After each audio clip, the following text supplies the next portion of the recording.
ओम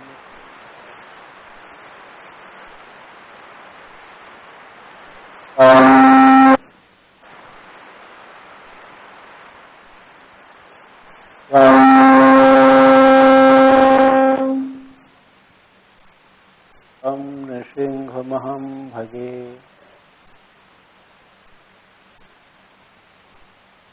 विश्वसर्ग विसर्गादि नवलक्षणलक्षितम् श्रीकृष्णाख्यं परं धाम जगद्धाम नमामि तत्।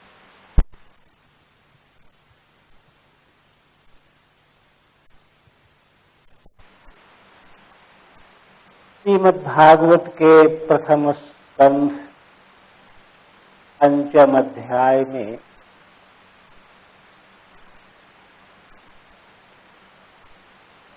भगवान श्री व्यास और देवर्षि नारद संवाद के प्रसंग में वो तीन चीज को अनुदित जैसा और इसीलिए आप असंतुष्ट हैं और ये नैवासौ न तुष्येतो मन्ये तद दर्शनम खिलम। तो बात श्री नारद जी की है कि जिस साधन के द्वारा या साध्य के साक्षात्कार के द्वारा यह हमारा जीवात्मा मानस आत्मा भी ले लीजिए, दोनों का उल्लेख किया गया है, यदि संतुष्ट नहीं होता तो उस दर्शन को मैं खिल मानता हूं, अधूरा मानता हूं, अपूर्ण मानता हूं।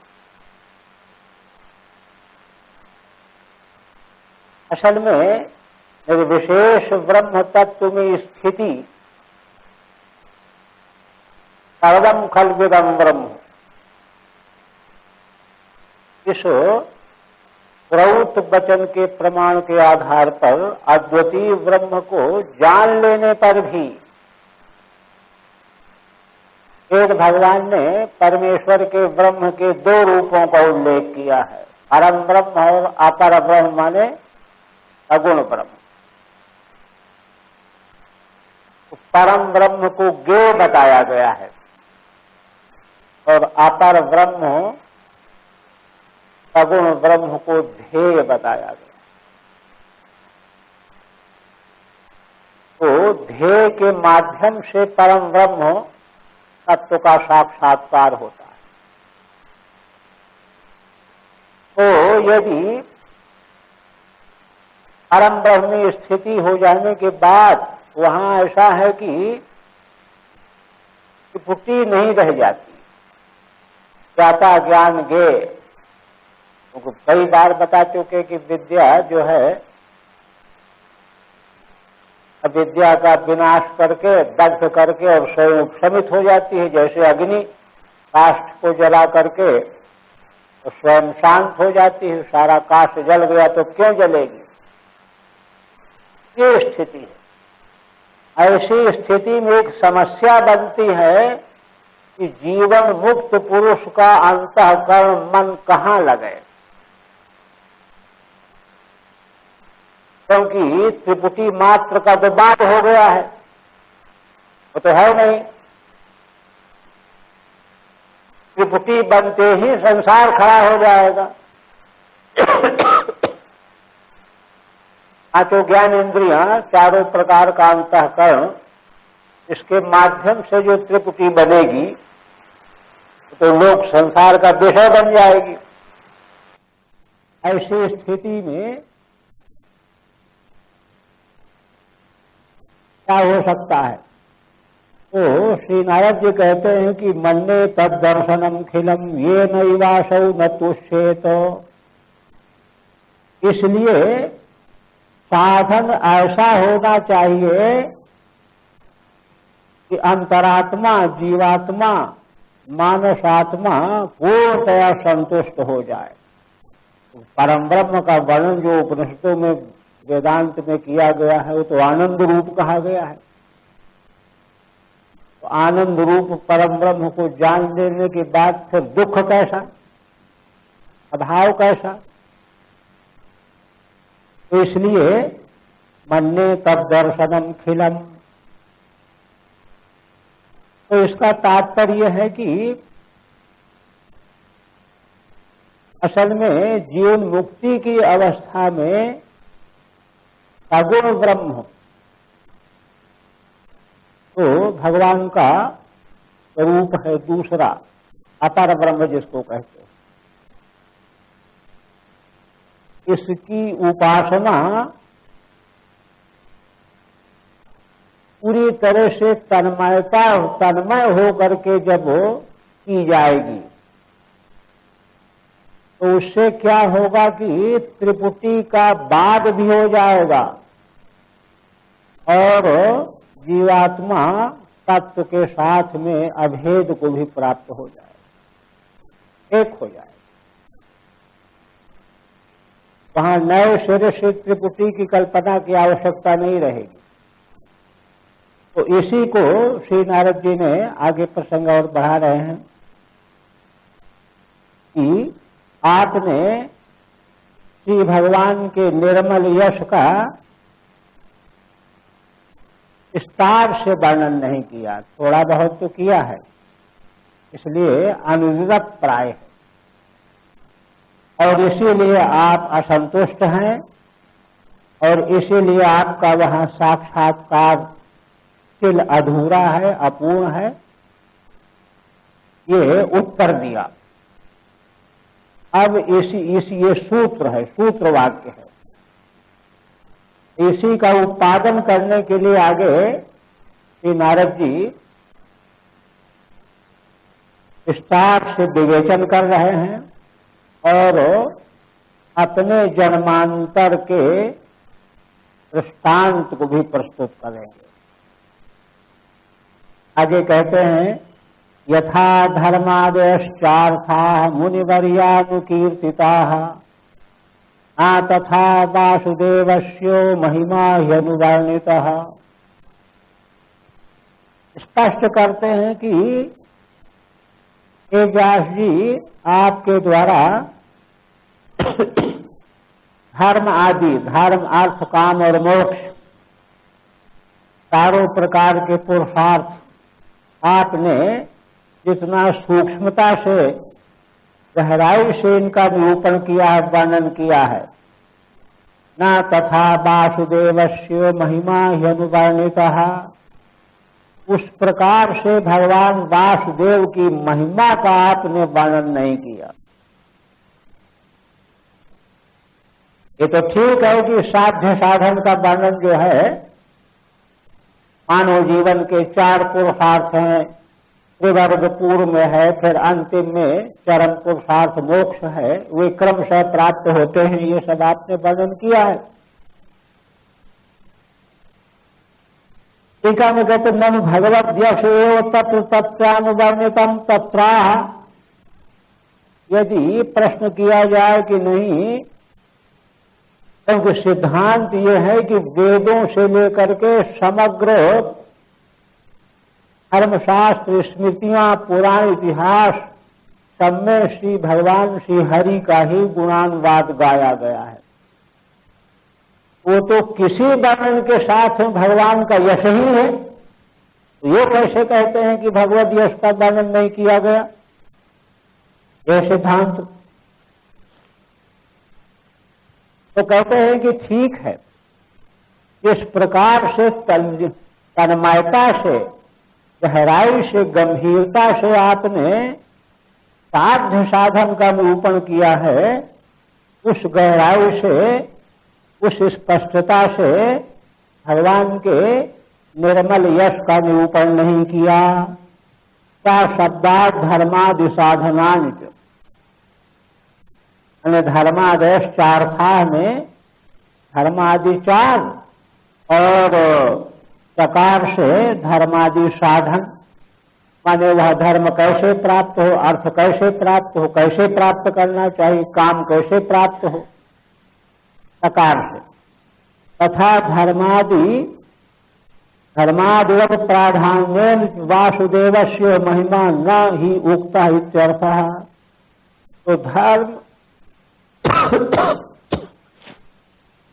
तथा धर्मादि प्राप्ति के साधनों का जितने विस्तार से आपने वर्णन किया है, ऐसा भगवान के यश का वर्णन नहीं किया, महिमा का वर्णन नहीं किया।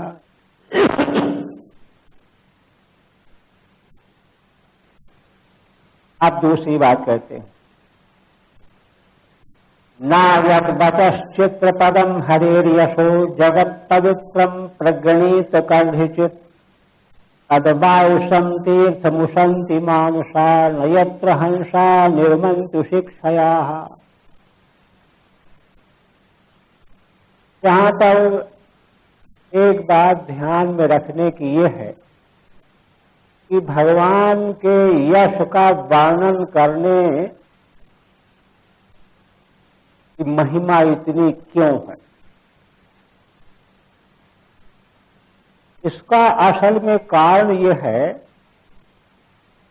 यह तो आकाश्य वैदिक सिद्धांत है, इस विश्व ब्रह्मांड में परम ब्रह्म सद ब्रह्म परमेश्वर परमात्मा के अलावा भिन्न कोई वस्तु बाल के बराबर भी है ही नहीं।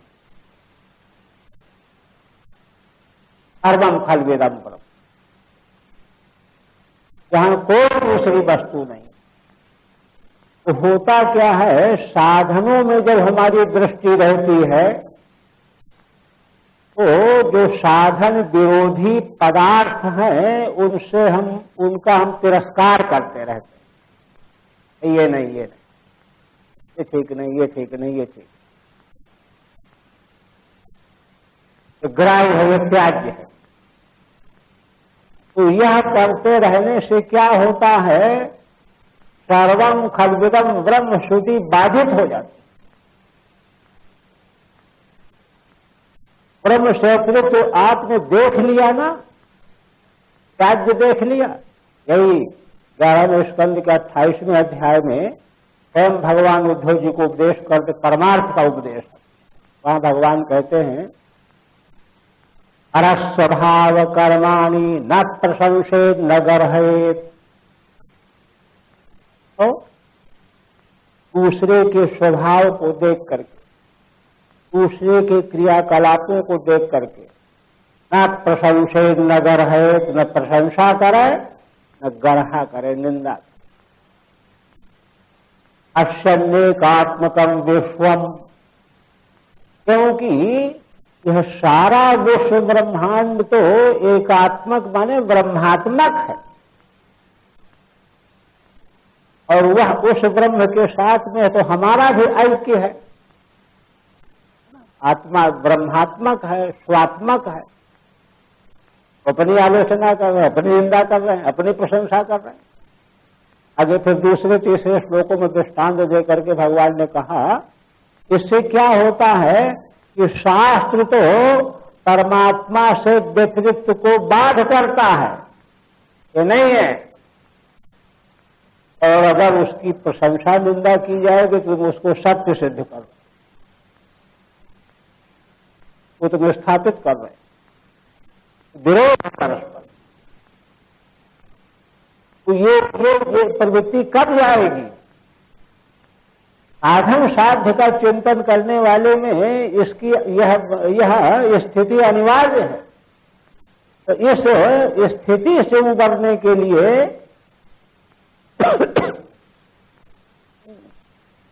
सब कुछ भगवानमय है,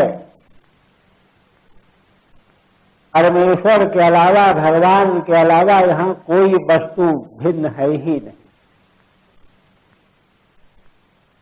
तो यह जब वर्णन करेंगे, और भगवान के यश में क्या वर्णन किया गया, सारे भागवत भगवान का यश गुणानुवाद ही है। तो वहां प्रारंभ से लेकर के देखिए, भगवान की लीला का वर्णन किया गया है। भगवान लीला से माया को स्वीकार करके सृष्टि को उत्पन्न करते हैं, इसकी रक्षा करते हैं, संहार करते हैं, फिर उत्पन्न करते हैं, फिर रक्षा करते हैं, फिर संहार करते हैं। और स्वयं जिस समय सृष्टि चलती रहती है उस समय अवतार लेकर के इसको संभालते रहते हैं। तो माने जो है सब कुछ सारा समग्र क्रियाकलाप तो भगवान ही करने कराने वाले हैं। पीछे ही बताया गया कि भगवान सभी जीवों के भीतर अंतर्यामी रूप से प्रविष्ट होकर के जीवों को भोग संपन्न कराते हैं। इस तरह से बड़ी गहराई से जब भगवान की महिमा और यश को हम समझेंगे, पुराणवाद गुणगान करेंगे, वर्णन करेंगे, कीर्तन करेंगे, श्रवण करेंगे, तो गुण दोष दृष्टि हमारी निपट जाएगी। गुण दोष दृष्टि दोष गुणस्तु भय वर्जिता, 11वें स्कंध में। यह गुण दोष की दृष्टि ही दोष है। गुण तो वही है, दोनों से ऊपर उठ जाओ, गुणस्तु भय वर्जिता। तो दोनों से ऊपर उठने के लिए यही एक मार्ग है कि सब प्रकार से भगवान सगुण परमेश्वर परमात्मा के यश का, उनकी महिमा का, उनके लीला चरित्रों का गुणानुवाद किया जाए। तो इसलिए इसको ही पुष्ट करने के लिए कहते हैं कि नारद जी कहते हैं कि देखो, नायक बचश्चित्र पदम हरेर यशो जगत पवित्रम प्रज्वलित कर्णिचित। अगर किसी ने कोई वाणी का उच्चारण किया और बड़ी लच्छेदार भाषा का प्रयोग किया, चित्र पदम, तो सुनने वाले आश्चर्यचकित हो गए, भाई इतना बढ़िया बोलता है ये, चित्र पदम। अच्छा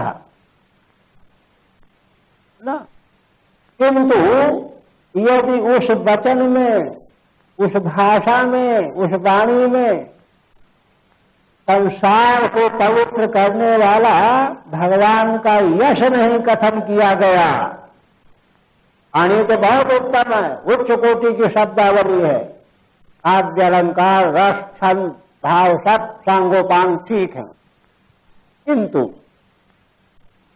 सारों संसार को पवित्र करने वाला भगवान का यश जिसमें गाया नहीं गया, और चीजें गाई गई, धर्म अर्थ काम मोक्ष गाया गया है या कुछ और गाया गया है। कहते हैं कि देखो, अब वायुषम तीर्थ मुसंति मानसाह, ऐसी उस चित्र पद वाली वाणी को, वायुष माने कौवा जहां अशुद्ध पदार्थ खाता रहता है, कौवे का तीर्थ, वायुषम तीर्थम, आने वाला तीर्थ माना जाए ना। कुसंति मानुषा नयत्र हंसा निर्वंतु शिक्षया, वहां पर ऐसे स्थान पर जो वायुषों का, कौवों का तीर्थ है, काक तीर्थ है, वह हंस जो है रमण नहीं करते। हंस कौन है? उशिक्षया, उशिक माने कमनीय ब्रह्म, वही है क्षय निवास जिनका, अमलात्मा परमहंस संत यति, वे उशिक्षया अत्र न निरमंती, वहां रमण नहीं करते। हंस तो मान सरोवर में मोती चुनने वाले होते हैं ना, किंतु ऐसी वाणी जिसमें भगवान का यश ही नहीं गाया गया,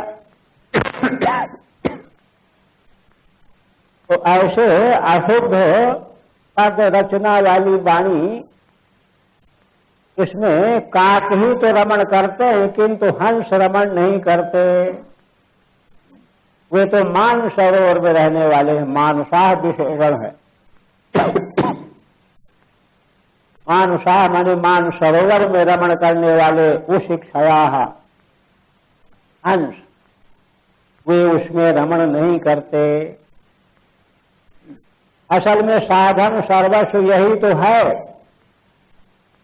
कि एकमात्र भगवान के अतिरिक्त अन्य मनोवृत्ति, वाग व्यवहार, नेत्र से रूप दर्शन, कान से शब्द श्रवण, है ना, पैर से चलना, इंद्रियों का व्यापार जो है एकमात्र भगवान को ही आलम्बन बना करके चलने लगे। उसके अलावा कोई व्यापार ही न रह जाए। यह जो है स्थिति प्राप्त हो तो अंतरात्मा पूर्णतया तृप्त हो जाएगा। ठीक है। वासुदेव व्यतिरिक्त अन्य विषय ज्ञान ज्ञान व देवान्य विषयम वाक् चातुर्यम च खिलमेव वेत्याह। भगवान वासुदेव से अतिरिक्त छोड़ करके भगवान को विषय बनाए बिना अन्य किसी साधन साध्य को विषय बनाने पर ज्ञान जो है वह अन्य विषय हो करके, चाहे वाक् चातुर्य हो चाहे ज्ञान हो, वाणी का प्रयोग और ज्ञान दोनों ही। खिल में वेत्याह, वह तो खिल ही है। खिल माने अधूरा।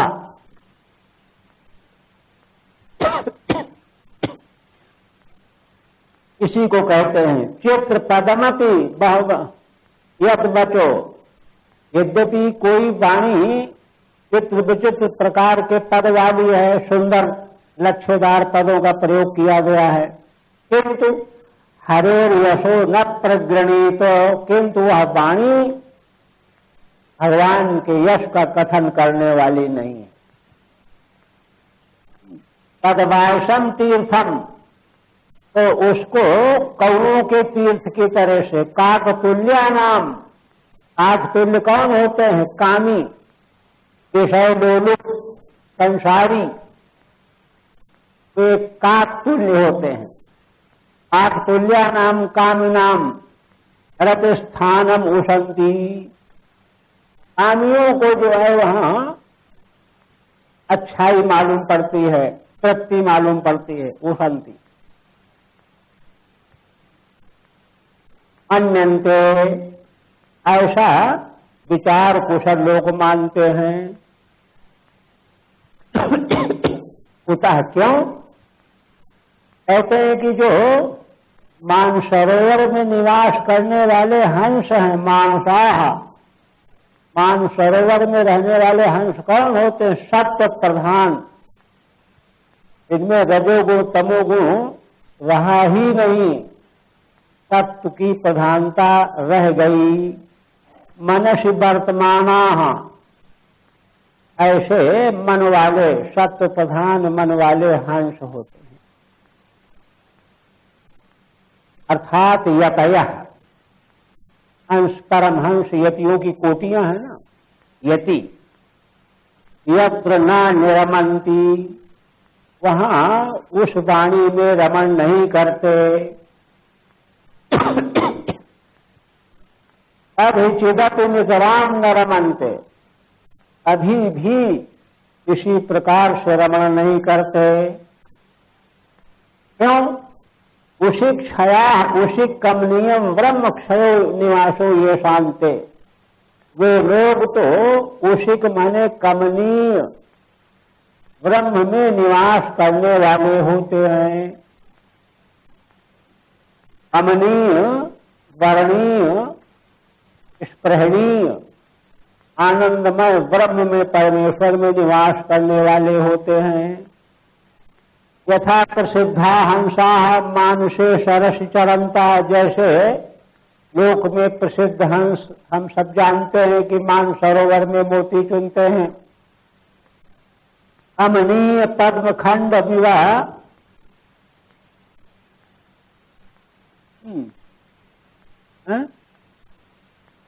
निवासा, हाँ, कमनीय, जहां पर मानसरोवर में सुंदर सुंदर कमलों के फूल खिले रहते हैं, उसी में निवास करते हैं। निवासा रक्त विचित्रान्नादि युक्ते, और जहां पर विचित्र प्रकार का अन्न डाला गया है, पूरी हलवा आदि, ऐसे है ना उच्छिष्ट गर्त में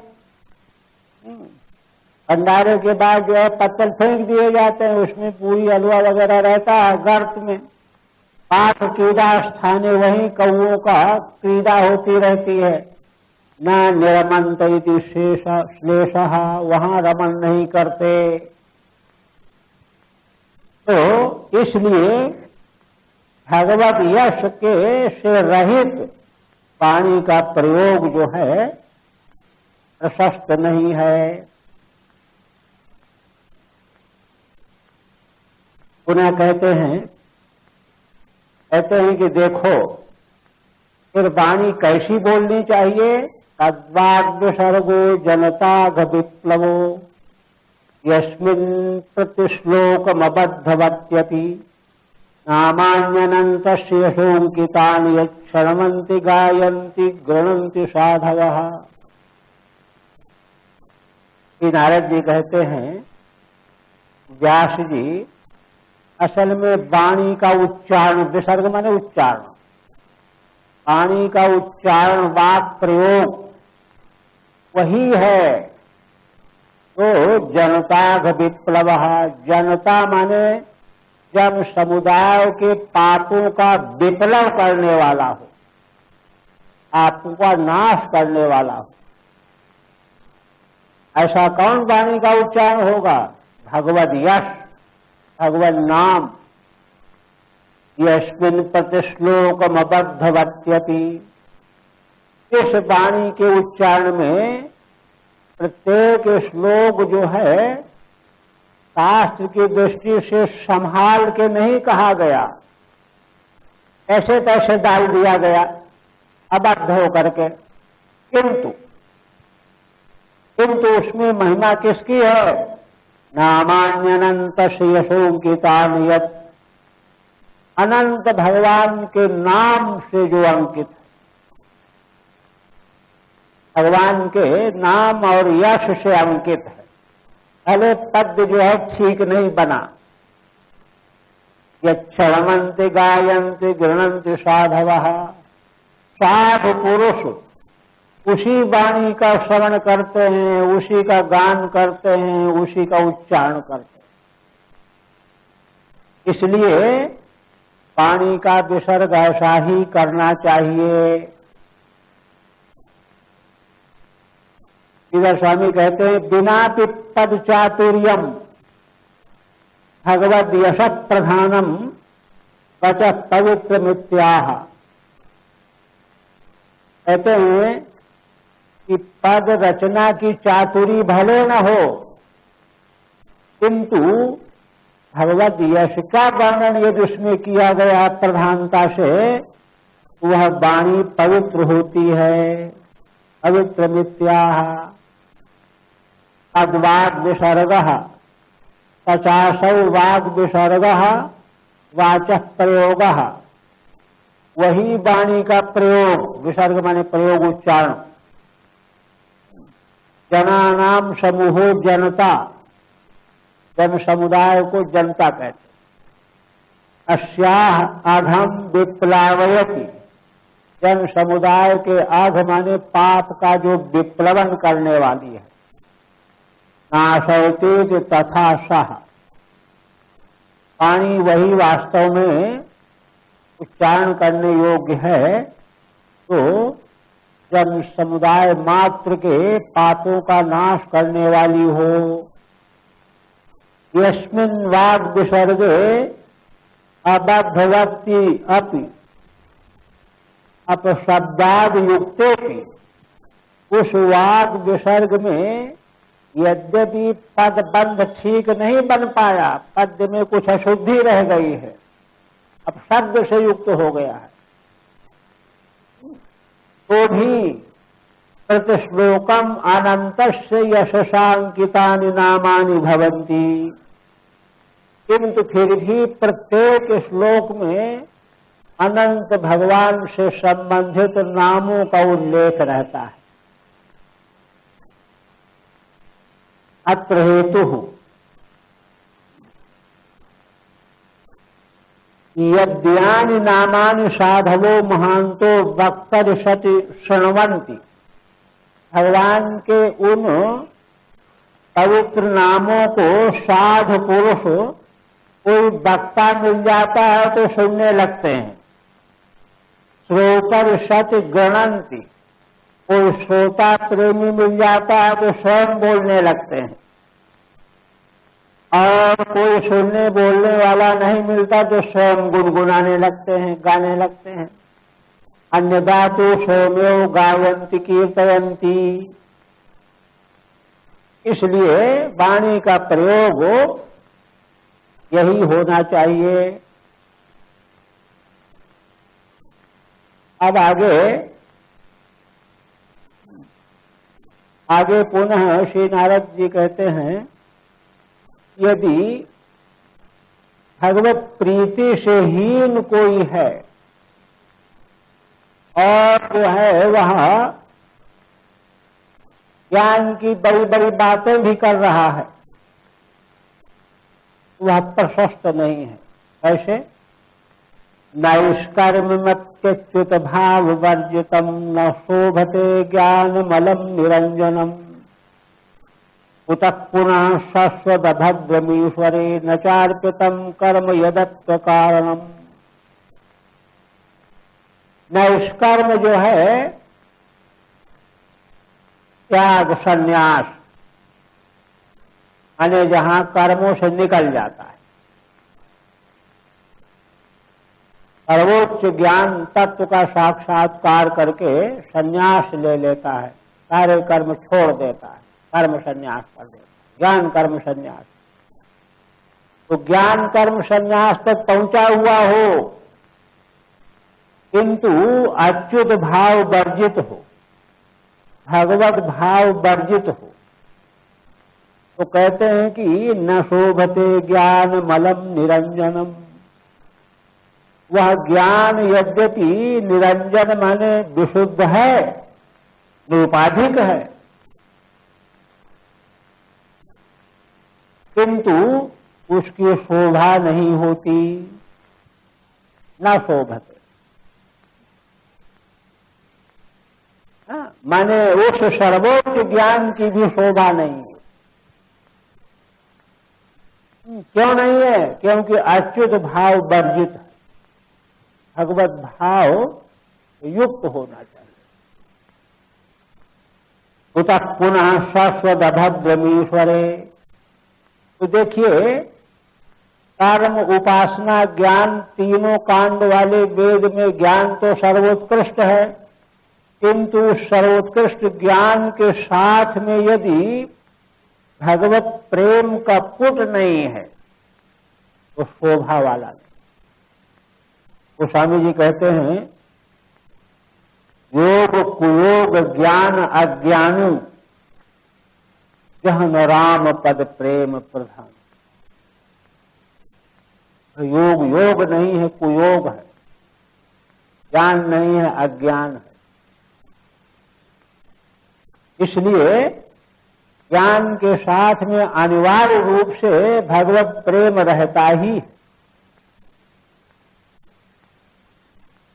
और कहते हैं कि किंतु इसके अलावा जो कर्मकांड है वैदिक शास्त्री का कर्मकांड दो प्रकार का, सकाम और निष्काम।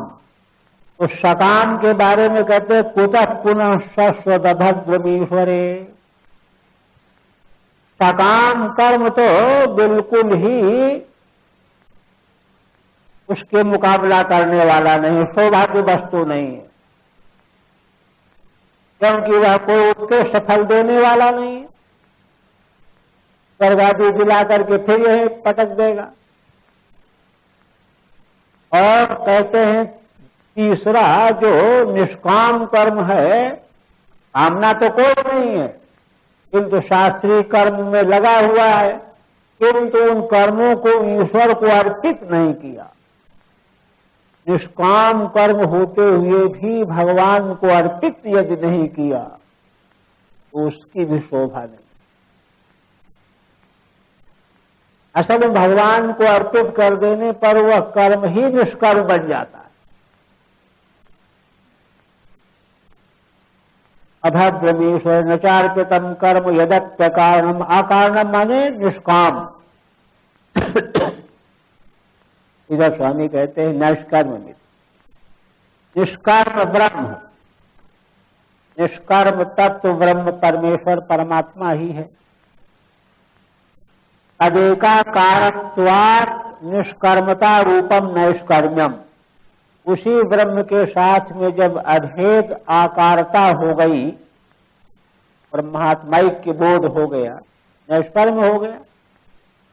किंतु और कैसा, आज्यते अनेन इत्यंजनम उपाधि, अंजन कहते माया की उपाधि को, निरंजन माने माया की उपाधि से रहित,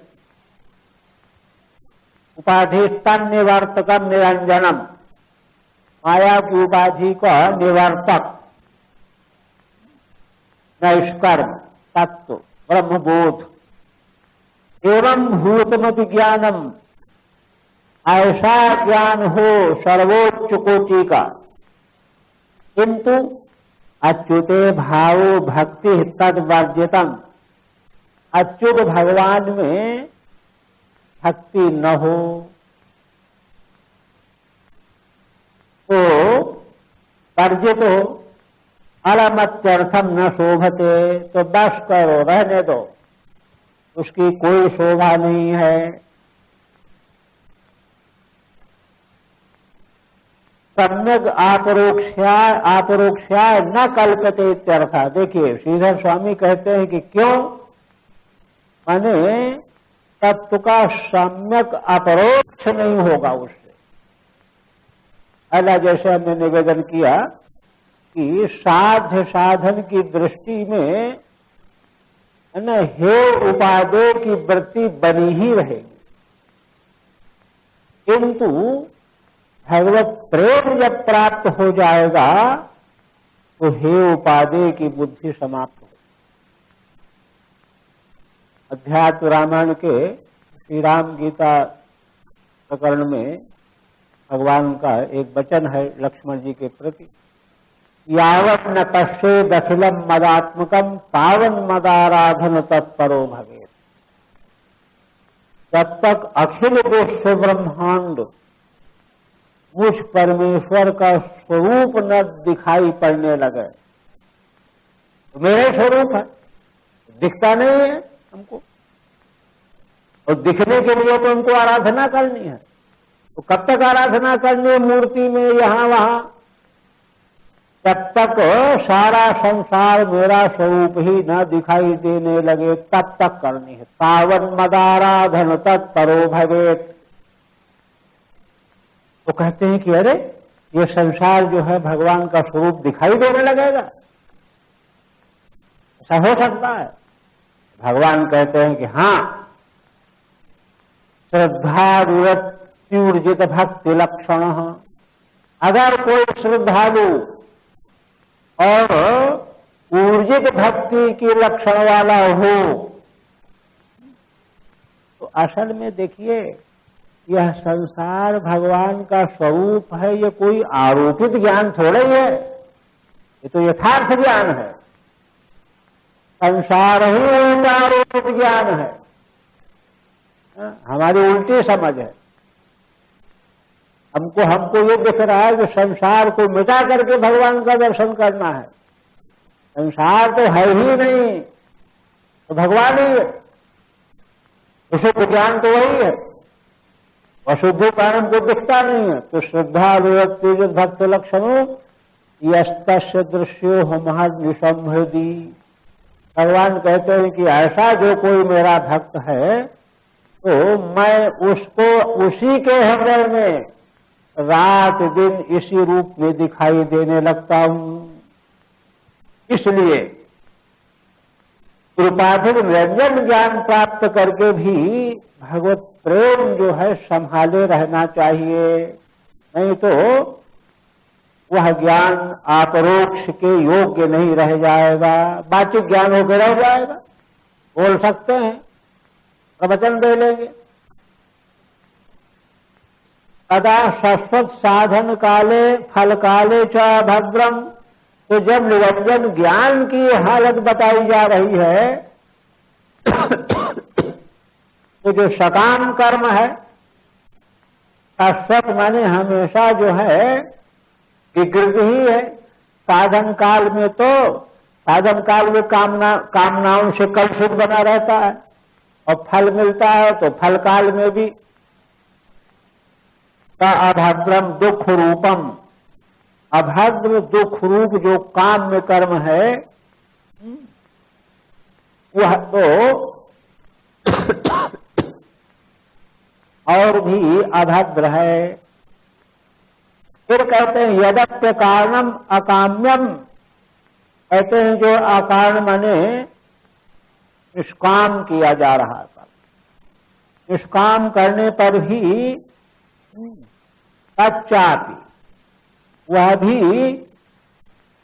वह भी अभद्र है। क्यों? तदपि कर्म ईश्वरे नार्पितम चेत। माने निष्काम कर्म भी अगर भगवान को अर्पित नहीं किया गया, भगवान को अर्पित कर देने पर वह कर्म भगवत रूप ही बन जाए। चेत कुतः पुनः शोभते। तो उसकी क्या शोभा होगी? क्यों? बहिर्मुखत्वेन सत्य शोधकत्वा भावात्। ईश्वर को अर्पित किया नहीं, कर तो रहा है, किंतु बहिर्मुखता बनी रहेगी। इसको कहते हैं कर्म जाड्य। अरे ये नहीं किया, वो नहीं किया, ये नहीं होना है, वो होना है, कर्म जाड्य। ईश्वर को अर्पित कर दिया जाता है तो वही कर्म चित्त का शोधक होता है। इसलिए तीनों प्रकार से जो है समीक्षा की देवर्षि नारद जी। इसलिए आप कहते हैं अथो महाभाग भवा नमोघ दृक् शुचिश्रवा सत्यरतो धृतव्रतः गुरुक्रमस्याखिल बंध मुक्त समाधिनानुस्मर तद विचेष्टितम्। इसलिए ये महान भाग्यशालीन व्यास जी के लिए संबोधन है। आप अमोघ दृष्टि वाले हैं। अमोघ दृष्टि वाले का मतलब जिनकी दृष्टि जहां लग जाए उसको समग्र रूप में ग्रहण कर लेने वाले, अव्यर्थ दृष्टि। शुचिश्रवाः, आपका यश पवित्र है। सत्यरतो दृढ़व्रतः, सत्य में जीवन पर्यंत रत रहने वाले हैं। दृढ़व्रत, रतव्रत, गुरुक्रमस्याखिल बंध मुक्त। इसलिए समग्र बंधन की मुक्ति के लिए गुरुक्रम भगवान की लीला चेष्टाओं का समाधि के द्वारा चिंतन करो। समाधिनानुस्मर तद विचेष्टितम्। समाधि में स्थित होकर के गुरुक्रम भगवान के चेष्टाओं का, लीला चरित्रों का स्मरण करो। स्मरण करके और उनको उपनिबद्ध करो ग्रंथ का आकार। टीका में कहते हैं तदेवं भक्ति शून्यानि ज्ञान वाक् चातुर्य कर्म कौशलानि व्यर्थान्येव। भक्ति से शून्य ज्ञान, वाक् चातुर्य, कर्म की कुशलता व्यर्थ है। इसलिए अतो हरेश चरितमेवानुवर्णयित्याह। इसलिए एकमात्र भगवान के चरित्रों का ही अनुवर्णन करो। अतः कारणात् अमोघा यथार्था दृग्धीर्यश। हे व्यास जी, आपकी दृष्टि बुद्धि अमोघ है, यथार्थ है, आप अपनी बुद्धि से जो चिंतन करोगे वहां यथार्थ होगा। और शुद्ध शुद्धम सर्वो यशो यश, आपका यश भी पवित्र है, शुद्ध है। सत्य रतः, सत्य में रत रहने वाले हैं, सत्य परमेश्वर में रत रहने वाले हैं। व्रतानि व्रतानि ये नशा, आपने व्रतों को धारण किया है, नियम का पालन किया है। सा भवान एवं महागुण, ऐसे आप महान गुणशाली हैं। अत उरुक्रमस्य विविधम चेष्टितम, इसलिए उरुक्रम भगवान के विविध चेष्टाओं का लीलाम समाधिना चित्त एकाग्रेण, समाधि के द्वारा, समाधि क्या है? चित्त की एकाग्रता ही समाधि है। चित्त की एकाग्रता रूप समाधि के द्वारा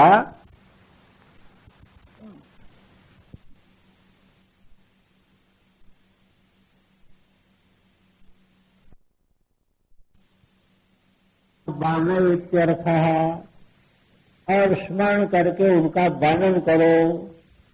एतत् वाक्यांतरमिति मध्यम पुरुष प्रयोगो नाम उत्पन्न है।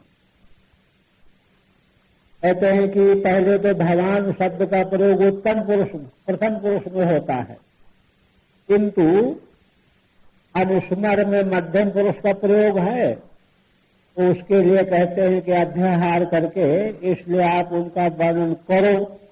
तो मध्यम पुरुष का प्रयोग कोई अनुचित नहीं है, वाक्यांतर है, दो वाक्य हो गए।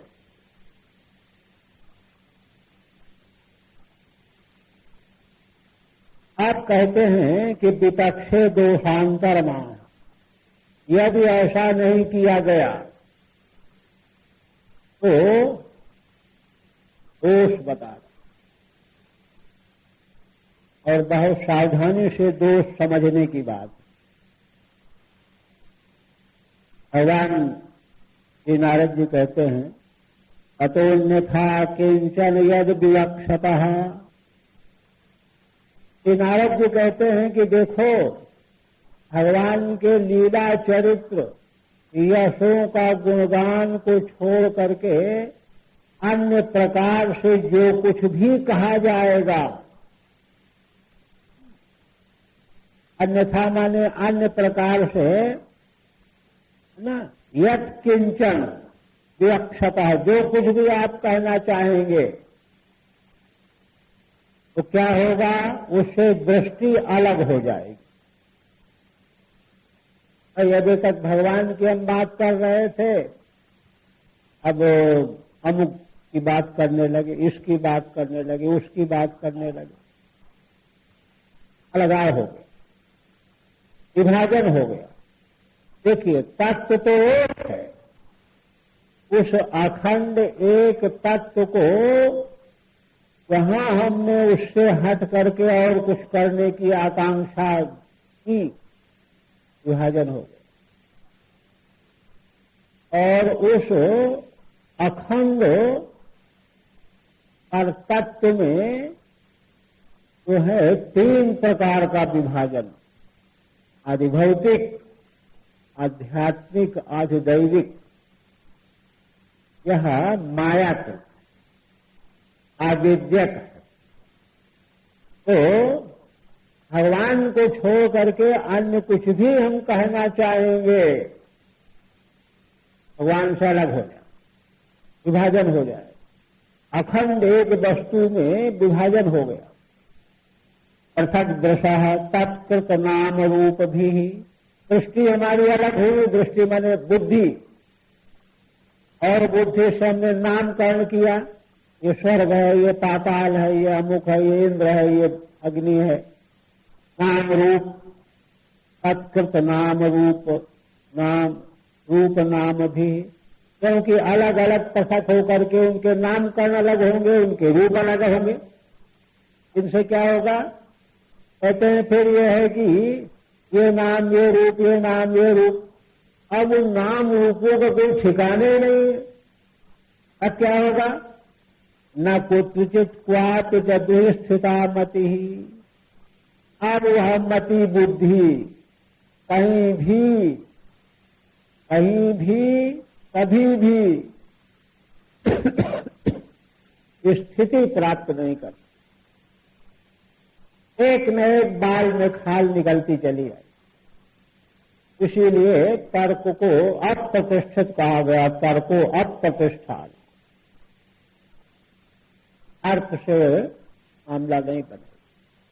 तो बुद्धि जो है भगवान के मंगलमय यश गान को छोड़ करके अगर कुछ भी कर्म कथन करना चाहती है, चिंतन करती है नाम रूप का, तो वह बह जाएगी और ऐसे जंगल में बह जाएगी वहां कहीं स्थिरता मिलेगी ही। उत्तर गीता में भगवान ने अर्जुन को कहा, अनंत शास्त्रम बहुवेदितव्यम अल्पस्य कालो बहवश्च विघ्ना। अनंत शास्त्र बहुत जानने की वस्तुएं हैं, समय बहुत थोड़ा है, विघ्न बहुत है। यत्सारभूतम तदुपासितव्यम, इसलिए जो सारभूत तत्व हो उसकी उपासना करनी चाहिए। हंसो यथा क्षीर मुवामुमध्यात्, जैसे दूध पानी के बीच से हंस जो है दूध को पी लेता है। तो एक शास्त्र में कई जगहों पर बात तो कही गई। तो इसलिए माने वह मति बुद्धि जो है कहीं स्थित नहीं हो। न लभेद बाता हतनौरिवास्पदम, दृष्टांत दे रहे हैं। जैसे कोई नौका, नौ माने नौका, पाप से उसको धारा में ले जा रहे हैं, हवा से हिल रही है, पाप से आहत हो करके हिल रही है, स्पंदित हो रही है, स्थिर होकर के नहीं चल रही है। जैसे यही स्थिति होगी भगवान को छोड़ करके, यशोगान को छोड़ करके अन्य कुछ भी चिंतन करने, वाणी से उच्चारण करने, बोलने, नाम रूप की कल्पना करने में मति जो है कभी भी स्थिर नहीं हो सकती। और मति की स्थिरता न होना ही क्लेश का कारण है। असल में ऋषियों ने प्रश्न क्या किया है, ऐसा साधन आप बताइए ये नात्मा से प्रसिद्धत, जिससे की बुद्धि प्रसन्न हो जाए। बुद्धि की प्रसन्नता का कारण क्या है? एक जगह स्थित, जैसे चक्कर से बंधा हुआ बुलबुल डोरी से बंधा हुआ है, पूरब पश्चिम उत्तर दक्षिण नीचे ऊपर उड़ के जाता है, ताजा पड़ा हुआ लौटा, जब तक जहां बंधा वहां स्थित नहीं हो जाएगा तब तक उसको चैन नहीं मिलेगा। उसी तरह से तो केंद्र है आत्म तत्व, उसमें विश्राम मिलने पर ही बुद्धि स्वस्थ हो जाती, शांत हो जाती, और उसमें विश्राम में फिर अखंडता है, विभाजन नहीं है, भेद नहीं है। कह रहे हैं इधर स्वामी कहते हैं तथा ही थी तत् उरुक्रम चेष्टिता पृथक दृशः, उरुक्रम भगवान के लीला चरित्रों को छोड़ करके जो पृथक दृष्टि वाले हैं, अतएव अन्यथा प्रकारांतर यत् किंचिद अर्थांतरम विवक्षतः, प्रकारांतर से और तरह से कोई दूसरा अर्थ जो कहना चाहते हैं, अया विवक्षया कृतै स्फुरितै ही, तो उन दूसरे अर्थों की विवक्षा से तो शब्द बोलेंगे, नाम, उनके अर्थ रूप अलग अलग होंगे। स्फुरितै रूपै नाम भेष्टो वक्तव्यत्वेन, तो नाम और रूप अलग अलग स्फुरित होंगे और उनको कहना पड़ेगा। इस वक्तव्यत्वेन उपस्थित दुस्थिता अनवस्थिता सती मति ही, अब वह मति जो है अनवस्थित रहेगी। ये कहें कि ये कहें, ये ठीक है कि ये ठीक है, साथ होने लगेगा। कदाचित क्वापि विषय आस्पदम स्थानम न लभे, कहीं पर किसी भी विषय में स्थिर स्थान नहीं प्राप्त कर पाएगी। जैसे बातें आहता आधुनिका नौरी, हवा से हिलाई जाती हुई नौका हिलती डुलती रहती है, जैसे स्थित नहीं रहती, ये हालत होगी। यही बात भगवान ने गीता में कही है, तदुक्तम गीतासु व्यवसायात्मिका बुद्धिरेके पूर्णंदन अवशाखा हेमंताश्च बुद्धयो अव्यवसायी नाम इत्यादि। भगवान अर्जुन को दूसरे अध्याय में कहते हैं कि देखो, पूर्णंदन माने अर्जुन, व्यवसायत्मिका माने निश्चयात्मिका बुद्धि एक हो, एक को निश्चय होना चाहिए। और बाकी इसके अलावा जो अव्यवसायत्मिका बुद्धि है, वही पक्का नहीं है। थोड़ी देर ये, थोड़ी देर ये, फिर ये, फिर ये, फिर ये। तो कहते हैं बहुशाखा हिनंताश्च, वह बहुत शाखाओं में बंदर की तरह से दौड़ती रहती है। अनंत प्रकार के उसके मंसूबे होते हैं, ये ठीक हो सकता है, वो ठीक हो सकता है, ये नहीं तो ये जरूर ठीक होगा, वो जरूर ठीक होगा। इस प्रकार से अव्यवसायियों की बुद्धियां जो हैं, इसी प्रकार से कोई गिनती नहीं है, यत्ता नहीं कि बस 10 प्रकार या 20 प्रकार या 1000 प्रकार की, अनंत प्रकार।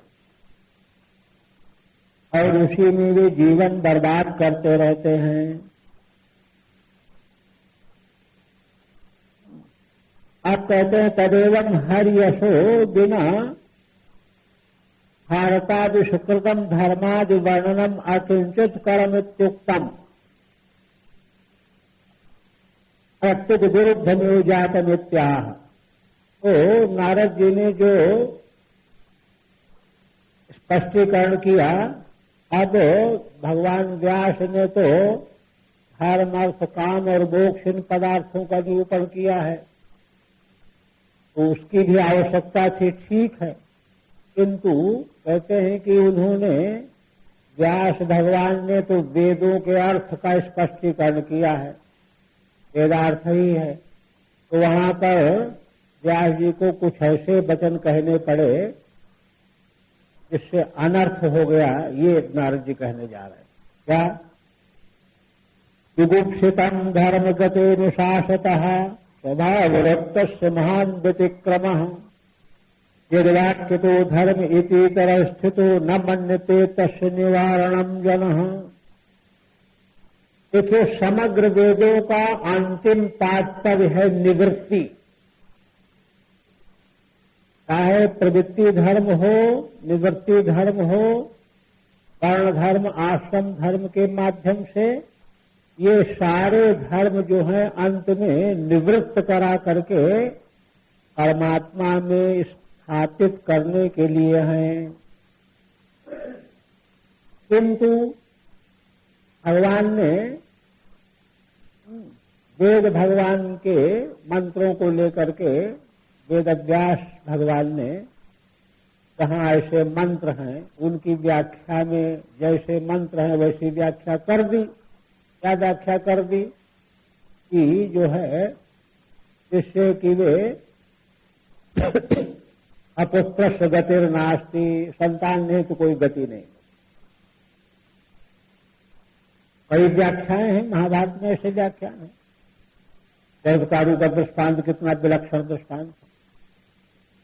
तो इन प्रसंगों से हुआ क्या कि अल्पमति के लोगों ने यह तात्पर्य निकाल लिया कि नहीं नहीं, यही धर्म है, पारिवारिक जीवन व्यतीत करो, बाल बच्चे पैदा करो, भोग भोगो।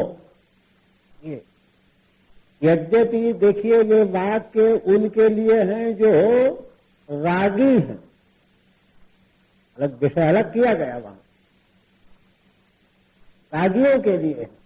तो रागियों को त्याग की उपदेश दे दिया जाएगा तो सफल नहीं हो सकते, किंतु रागियों को दृढ़ करने के लिए कि ऊपरी वैराग्य से बाहर निकल जाएंगे फिर नीचे गिर जाएंगे, इसलिए स्थूलान्निखनन न्याय है। जैसे खूंटे को गाड़ करके फिर हिला के देखते हैं, हिला करके देखने मतलब उखाड़ना नहीं है, गड़ गया कि नहीं गड़ा देखना है, वैसे ही स्थूलान्निखनन न्याय से वैराग्य के पहले यह बता रहे नहीं देखो ये हो जाएगा वो हो जाएगा, परलोक बिगड़ जाएगा, इसलिए ऐसा करो इसलिए करो। ऐसा तो जिनमें राग बना रहता है उसमें फंस जाते हैं, किंतु आगे चल करके दूसरे लोगों ने भी उसी को परम धर्म मान लिया, ये हानि हुई। ये तो उसका निराकरण किया वेदों ने भी और भगवान व्यास ने भी, किंतु उस निराकरण को वे मान नहीं रहे हैं। मीमांसकों का मंडल मिश्र से भगवान शंकराचार्य, आदि शंकराचार्य का साक्षात इसी बात को लेकर के हुआ। मीमांसक संन्यास का खंडन करते, नलमिश्र का तो पक्ष यही था, किंतु भगवान शंकराचार्य जी ने उनको मूक कर दिया। तो इसलिए वेद का तात्पर्य नहीं है, किंतु इसीलिए तो पुराण शास्त्र भी जब तक परंपरा से नहीं पढ़े जाएंगे, अपने से पढ़ करके गड़बड़ अर्थ हो जाएगा। तो उसी को कह रहे हैं, हे ब्रह्मन् जुगुप्सितम धर्म कते अनुशासतः, धर्म का नाम लेकर के जुगुप्सित माने निंदित आपने अनुशासन कर दिया कि बच्चे नहीं पैदा करोगे तो मोक्ष नहीं मिलेगा, ये नहीं होगा वो नहीं होगा। स्वभाव रक्त से कहते हैं कि वह तो स्वभाव से रक्त है, वो तो संसार के विषय में जुड़ा हुआ है ही, उसको ये आपने कह दिया वो तो प्रसन्न हो गया, अरे बहुत अच्छा हमारे मन की बात है ये तो ना, महान व्यतिक्रम, इससे बड़ा व्यतिक्रम हो गया। अब तो उसके विरुद्ध जो है सुनने को तैयार है नहीं वो। वाक्य तो धर्म इति तरह स्थित हो, क्योंकि आपके इस वाक्य को सुन करके यही धर्म ऐसा स्थित हो गया। न मन्यते तस्य निवारणम जनः, अब वह व्यक्ति उसका निवारण करने वाला, खंडन करने वाला जो वाक्य है दूसरा, उसको स्वीकार नहीं करेगा। बल्कि मीमांसकों ने क्या किया है, मीमांसकों ने कहा कि अरे भाई संन्यास तो उनके लिए है, संन्यास तो उनके लिए जो अंधे हैं, लंगड़े हैं, लूले हैं, कर्म कर नहीं सकते, उनके लिए संन्यास, ये अर्थ कर लिया। किंतु वास्तव में बात ये नहीं है। तो वो कह रहे हैं तदेवं हर यशो बिना भारतादि सुकृतम धर्मादि वर्णनम अकिंचित करम, भगवान के यशोगान के बिना हाँ भारत आदि शास्त्रों में जो आपने धर्मादि का वर्णन किया है उससे लोग जो है बहक गए, अकिंचित कर हो गया। प्रस्तुत विरुद्ध में जात मिथ्या, बल्कि अज्ञानियों के लिए विरुद्ध अर्थ वाला बन गया। कैसे? जुगुप्सितम होती, जुगुप्सितम निंद्यम, काम में कर्म आदि, काम में कर्म, ऐसी पत्नी चाहते तो ये कर्म करो, ऐसा पुत्र प्राप्त करने के लिए ये कर्म करो, काम में कर्म। तब तो स्वभावता रक्तस्य अनुरागिण पुरुषस्य, अनुरागी पुरुष स्वभावता रक्त है तो ढूंढ ही रहा था। अब आपने उसको धर्म के लिए अनुशासन कर दिया, धर्म कहते धर्मार्थ अनुशासतः,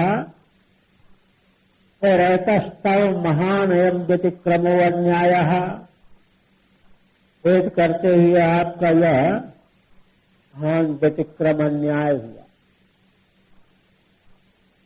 कुटित्यता है, कहते कि अन्याय क्यों हुआ? वेद के अनुसार हमने व्याख्यान किया। कहते देखो ये है, यस्य वाक्य तो अयनो मुख्यो धर्म, इस वाक्य को सुन करके अज्ञानी मनुष्य समझ गया कि यही मुख्य धर्म है, इतना प्राकृतो तनः, प्राकृत मनुष्य जो है वह यही समझ बैठा,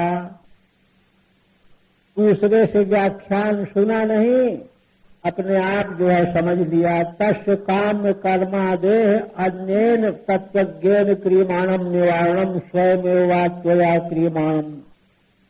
अच्छा, कामना के लिए किए जाने वाला जो कर्म है उसका तत्व पुरुष निवारण करते हैं। न कर्मणा न प्रजा न धने न त्यागे न के न मर्दमान, श्रुति कहती है। अथवा आपने भी खंडन किया है काम्य कर्म का अन्य प्रकरण में, है ना। स्वयमेवात्वया क्रियमाणम न मान्यते, उसको मान्यता ही नहीं दे रहा, वो तो उसी को पकड़ के बैठ गया। यद्वा न कर्मणा न प्रजया धने न त्यागे नहीं के नम्रमान श्रुति वचन है। कर्म के द्वारा और पुत्र उत्पत्ति के द्वारा, धन के द्वारा परमात्मा को प्राप्त नहीं कर सका, त्याग के द्वारा प्राप्त। इत्यादि श्रुत्या क्रियमाणम निवारणम यथार्थ में तदित न मान्यते। श्रुति जो है काम कर्म से हटाने की यथार्थ बात कह रही है, लेकिन इसको वो नहीं मानते। तो उसके लिए है जो अंधे लंगड़े हैं, मानस को नहीं अर्थ किया। किंतु प्रवृत्ति मार्ग अनधिकृत विषयम, तो प्रवृत्ति मार्ग में अधिकृत नहीं, क्योंकि प्रवृत्ति मार्ग वैदिक कर्म करने के लिए देखो अंग भंग नहीं होना चाहिए। अंधा लंगड़े को वैदिक कर्म का अधिकार नहीं है, तो उनके लिए है कि जाओ उनको उधर फेंको, हटाओ। अदिति कल्पयति अदुक्तम मतांतरोपन्यासो भट्टई ही, यह बात कुमार भट्ट ने मीमांसा मतांतर के उपन्यास में कहा है। तत्रैवं शक्यते वक्तुम ये अंधपंगवादयो नराः, उस विषय में ऐसा कहा जा सकता है कि जो मनुष्य अंधे हैं, अंगू हैं और लंगड़े आदि हैं, गृहस्थत्व न सक्षंती, अब वे अंधे लंगड़े आदि क्या कहे संभालेंगे, क्या उनको संन्यास में डाल दो। गृहस्थत्व न सक्षंती कर्तुम तेषाम अयम विधि, उनके लिए संन्यास की विधि है, ऐसा व्याख्या। नैष्ठिकम ब्रह्मचर्यम व परिव्राजकतापि वा तैरवश्यम गृहीतव्या तेनादादेतदुच्यते। इसलिए उन्हीं लोगों को नैष्ठिक ब्रह्मचर्य प्राप्त करना अथवा परिव्राजक सन्यासी हो जाना, उनको यही करना चाहिए कि वैदिक कर्म के लायक है नहीं, तो अयोग्य मान करके वैदिक कर्म उधर फेंक दिए गए। ऐसी जो है व्याख्या की इत्यादि, इस तरह से तो उसको मानते नहीं हैं। अब पुनः कहते हैं यद्देवं प्रवृत्ति मार्गो निंदते तर्हि निवृत्ति मार्गे सर्वक्रिया त्यागे नैव पारमेश्वरम सुख स्वरूपानुभूते किम तद्दशः कथनेनापि। कहते हैं ठीक है, यदि प्रवृत्ति मार्ग को वेद ही तुच्छ बता रहा है, तो निवृत्ति मार्ग में संन्यास लेकर के सारे क्रियाकलापों का त्याग करके परमेश्वर का सुख हम प्राप्त कर लेंगे।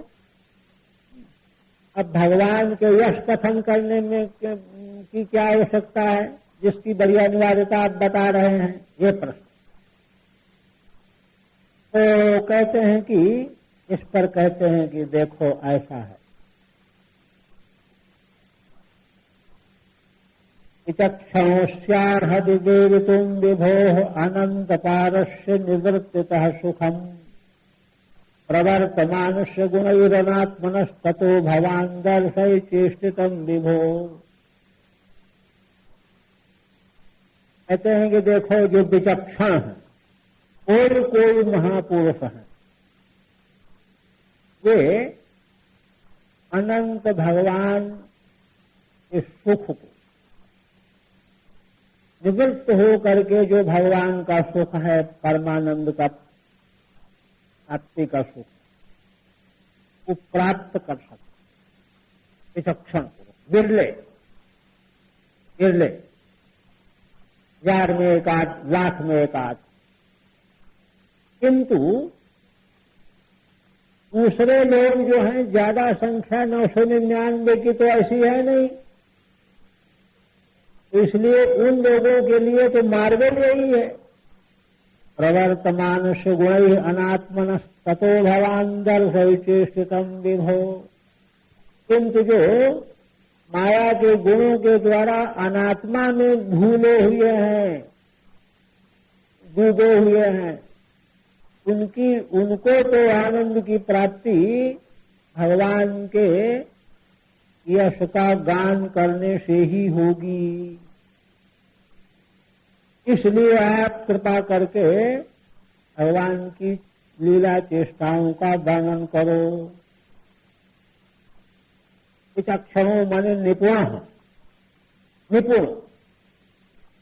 अस्य देव निवर्तिता सर्वक्रिया निवर्तस्यास्य विभो सुखम निर्विकल्पक सुखात्मकम स्वरूपम वेदितुम ज्ञातुम अर्हति। कोई एकाध निपुण निवृत्ति के द्वारा सर्वक्रिया की निवृत्ति करके परमेश्वर के सुख को, निर्विकल्प सुख जो है, पुत्र से परे अतीत स्वरूप सुख है, उसका वह अनुभव कर सकता है। किंतु जो अविचक्षण है, न पुनः अविचक्षण, अविचक्षण जो निपुण नहीं है, प्रवृत्ति स्वभाव, वो तो प्रवृत्ति में रंगा हुआ है, वह तो नहीं कर सकता। हेतु न अंतः कालतः, भगवान के विहित में हेतु जिनका अंत काल से नहीं, पारम च देशतः, काल से अंत नहीं, देश का पार नहीं, यस्य तस्य विभोष चेष्टितम, उन भगवान की लीला चेष्टाओं का वर्णन ही करना चाहिए। अतः कारणात् हे विभो अनात्मनो देहाध्यभिमानिनः, अनात्मा माने जो देह इंद्रिय के प्रति अभिमान करने वाले संसारी अज्ञानी जीव हैं, अतएव गुणै ही सत्वादि प्रवर्तमानस्य जनस्य, उनको सत्वादि गुणों के साथ वे भगवान का यश गान करने में लगे। इसलिए आप उनके लिए भगवान के लीला चरित्रों का गुणगान करो। प्रवर्तमान से जन से दर्शय भवान त्वमित्यर्थ। आठांतरे हे भवन नित्य संबोधनम, भगवान की जगह कहीं भवन है तो भवन का अर्थ कर रहे हैं संबोधन करके, हे भवन। आप जो हैं कृपा करके ऐसा करें। आप कहते हैं कि एवं तावत काम धर्मादेह अनर्थ हेतु तम विहाय हरे लीलय वर्णनीयोक्तम। कामना वाले कर्म अनर्थ के हेतु होने से इसलिए भगवान की लीला का ही वर्णन करना चाहिए, यह बात सिद्ध कर। आप कह रहे हैं कि इदानीम तो नित्य नैमित्तिक स्वधर्म निष्ठामप्यनादृत्य केवलम हरिभक्तिरेवोपदेष्टव्या इत्याशयनाः। अब पुनः भगवान नारद जी कहते हैं कि नित्य नैमित्तिक जो अपने धर्म है, वर्णाश्रम धर्म, इनको भी अगर थोड़ी देर के लिए समय न मिल पावे तो भी इनको छोड़ करके भी भगवान की भक्ति ही करनी चाहिए। क्या उपदेश देने जा, किंतु केवल छोड़ने के लिए भक्ति का आडंबर नहीं करना है, भक्ति वास्तविक हो। वही कहते हैं स्वधर्मम तवाम्बुजम हरेर भजन न पक्कोथ पतेत ततो यदि। यत्र क्व वा भद्रमभूतमुष्य किम को वा सत्प्राप्तो भजताम स्वधर्मतः। कहते हैं कि तो अपने स्वधर्म को छोड़ करके भी श्री भगवान हरि के चरण कमल का भजन कर रहा है ना। भजन करते करते परिपक्व हो जाएगा तो भगवान लोक प्राप्त हो जाएगा। किंतु अगर परिपक्व नहीं हो पाया, बीच में शरीर नष्ट हो गया, तो क्या होगा? तो कहते हैं कि तब भी उसका नाश नहीं होगा। यत्र क्ववाभूदमु अभद्रमभूदमुष्य किम, कहते कहीं भी उसका जन्म हो अपरिपक्व हो करके भी उसका कोई अभद्र नहीं होगा। और इसके विपरीत तो नित्य नैमित्तिक कर्म का आचरण तो कर रहा है, भगवत भजन नहीं कर रहा है ना। तो कोवास आप तो भजताम स्वधर्मतः, तो उसने क्या पा लिया? अपने धर्म का पालन करके भगवान का भजन न करके उसने क्या पा लिया? और इसने जिसने भगवान का भजन किया, कर्म भले छूट गए उससे, और पक्व नहीं हुआ, बीच में ही ये पूरा हो गया, तो भी उसका नाश नहीं होगा, उसका अकल्याण नहीं होगा। तात्पर्य कहने का यह है कि भगवत प्रेम के समक्ष जो है नित्य नैमित्तिक कर्मों के आग्रह को भी शिथिल कर देना चाहिए।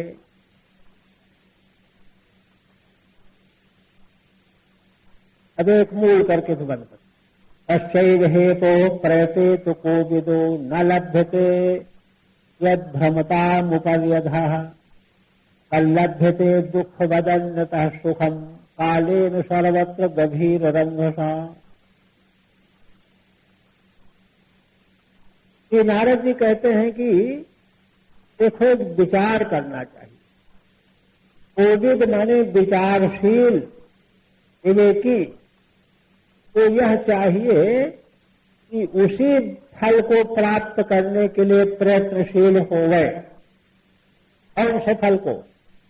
ना लभ्यते यद भ्रमतामुपर्यधः, जो फल ऊपर नीचे, अब वैदिक कर्म करके स्वर्ग पहुंच गए, फिर पूरा होने पर पटक दिए गए, फिर कर्म किया, फिर गए, फिर नीचे आ गए, किंतु उनको शाश्वत शांति नहीं मिली।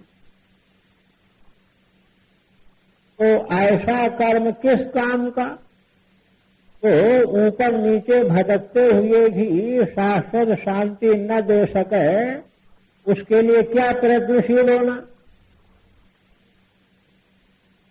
एक बात। दूसरी बात यह है कि आवागमन का जो फल है, स्वर्ग आदि की प्राप्ति और फिर वहां से वापस आना, ये तो विषय सुख ही है। विषय सुख के अलावा और क्या है? थोड़ा ऊंची कोटि के विषय हैं स्वर्ग आदि के, किंतु है तो विषय सुख ही। किंतु तल्लभ्यते दुख वदन्यतः सुखम, वह सुख तो कैसे दुख बिना प्रयत्न के मिल जाता है, ऐसे ही विषय सुख तो बिना कोई प्रयत्न किए कहीं भी मिल ही जाए। सुख के लिए कौन प्रयत्न करता है? कौन चाहता कि मिले? लेकिन मिल जाता कि नहीं मिल जाता। ऐसे सुख भी बिना प्रयत्न किए, न चाहने पर भी अपने आप मिल ही जाएगा।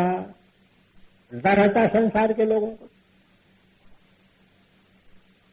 अन्यथा दुख बदन्यता सुखम कालेन सर्वत्र गभीर रंगसा, गंभीर वेग वाले काल के द्वारा, अरे अभी मान लो इस साल में नहीं सुख मिला, अगले साल मिल जाएगा और अगले साल मिल जाएगा।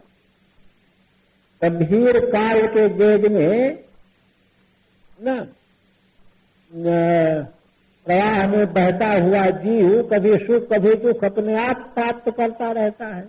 इसलिए लोक लोकांतर का फल प्राप्त करना उत्तम कोटि के विषय सुख के लिए प्राप्त करने के लिए चेष्टाशील नहीं होना चाहिए। उसके लिए बुद्धिमान व्यक्ति को प्रयत्नशील होना चाहिए तो और कहीं न मिलता हो।